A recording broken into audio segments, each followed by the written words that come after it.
Workhouse Nightingale, written by Holly Green, read by Julie Maisey. The moral right of the author has been asserted.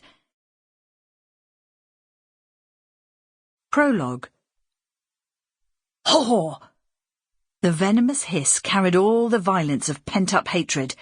Get out of this house! I knew from the moment my husband forced me to take you in that I would live to regret it. Your mother was a whore, and you have turned out to be the same. Bad blood will out.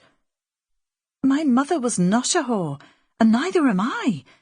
Dora's voice shook, but it was as much with rage as with fear. She loved my father, and he loved her. She bewitched your father. There is only one name for a woman who seduces a married man away from his family and lives with him in sin, and that is whore. And now you have proved yourself as bad as her. How else do you explain your condition?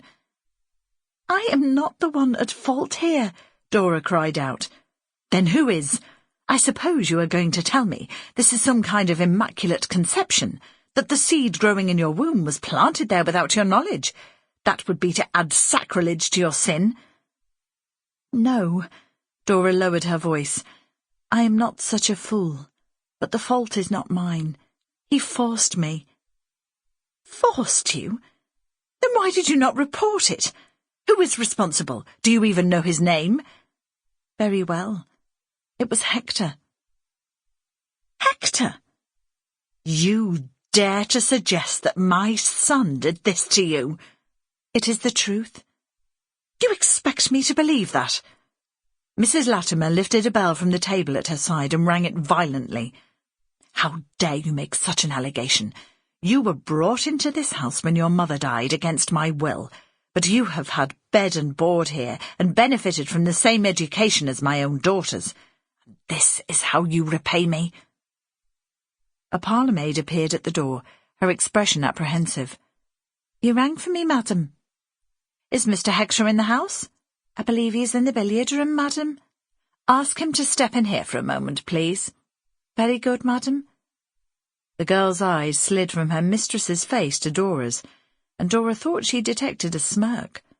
She had never been popular with the servants, existing as she did in a kind of limbo between their position and membership of the family. She turned back to Mrs. Latimer. I have always done my best to please you. I know you do not want me here, but I have tried to be of service. Ha!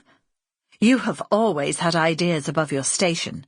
But if you have tried to seduce my son... Seduce him! He is my half-brother. So we have been led to believe. I have always had my doubts about your true parentage. My parentage? You know... Her protest was cut short, as the door opened to admit Hector Latimer. At 19 years old, he was a pale, languid young man with limp fair hair and very pale blue eyes. You wanted me, Mamma? My dear boy, a most monstrous accusation has been made against you by this ungrateful girl. I need to hear you deny it to her face. Hector's eyes did not flicker. What accusation, Mamma? That you are the father of the child she is carrying. Child? Hector's gaze switched from his mother to Dora, and for a second she saw an expression of shock cross his face. It vanished as soon as it appeared, and he turned his eyes back to his mother. Dora is with child? Yes. And she claims that it is mine. More than that, she accuses you of taking advantage of her. The blue eyes widened in an expression of injured innocence. Taking advantage?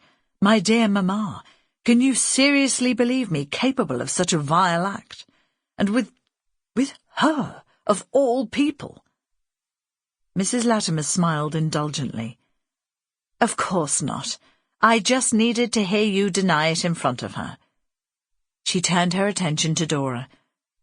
You have heard what Hector says. He denies it. Of course he does, Dora said bitterly, and you believe him. Of course. My son is a gentleman. He would never stoop to such a vile act. And yet it is the truth, and I have the proof of it here in my belly. Disgusting creature! Get out! Sample complete. Ready to continue?